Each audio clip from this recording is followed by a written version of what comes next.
nom est Jacqueline Saint-Laurent. Je suis psychothérapeute licenciée avec l'Ordre des psychothérapeutes autorisés de l'Ontario. Je travaille au Centre Le Camp, mais le sous-programme La Boussole qui se retrouve à la Cité collégiale et je suis également professeure contractuelle avec l'Université Saint-Paul.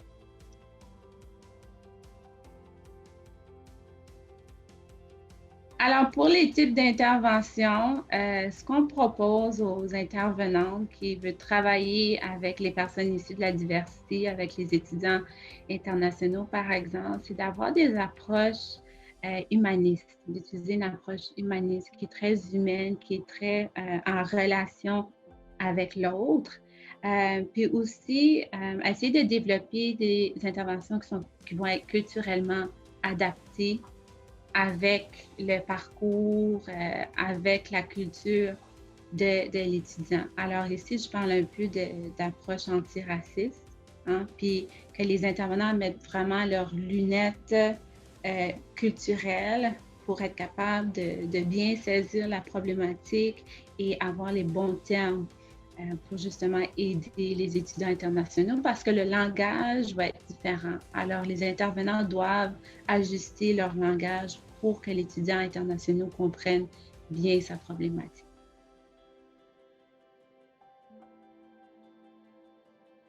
Les types et les causes,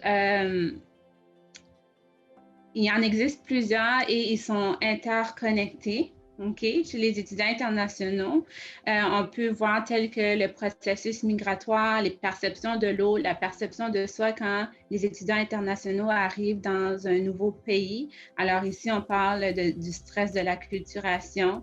Il y a aussi le choc culturel, les difficultés dans les relations, reconstruire un nouveau réseau, il y a les situations de précarité, les séparations familiales. Puis il y en a d'autres, les barrières linguistiques, les systèmes d'éducation et tous ces éléments peuvent engendrer ou même amplifier des problèmes de santé mentale pour les étudiants internationaux comme le stress, l'anxiété, la dépression, l'utilisation de drogues, de substances. Ça peut même apporter au suicide. Il y a certains étudiants qui vont se retrouver à faire des psychoses et même développer des troubles alimentaires.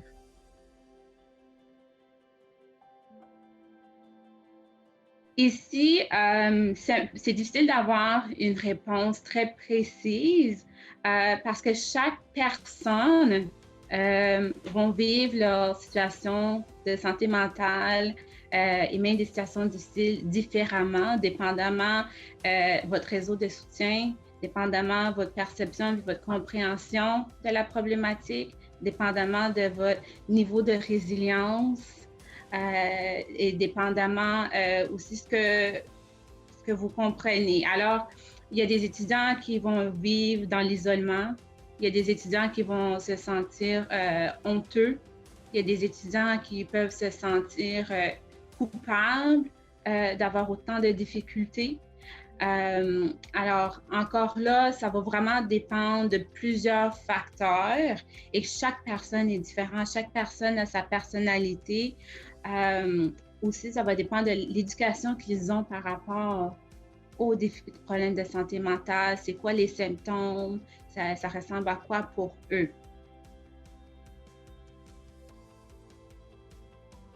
Oui, alors au Collège de la Cité, on a le secteur international, on a aussi le programme La Boussole, qui est nous, qui fait partie du Centre Le Camp pour aider les étudiants internationaux.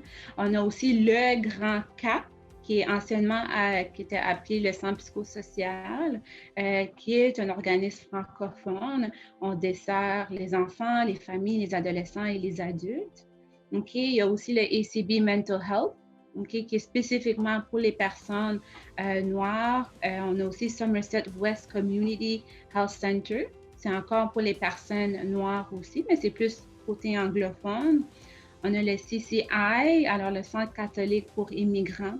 Okay, ça, c'est une autre ressource que les étudiants peuvent utiliser. Il y a le réseau de soutien à l'immigration francophone de l'Est d'Ontario. que les étudiants peuvent aller chercher. Il y a aussi toutes les lignes de crise, comme les jeunesses J'écoute et toutes ces lignes de crise-là que les étudiants peuvent toujours contacter.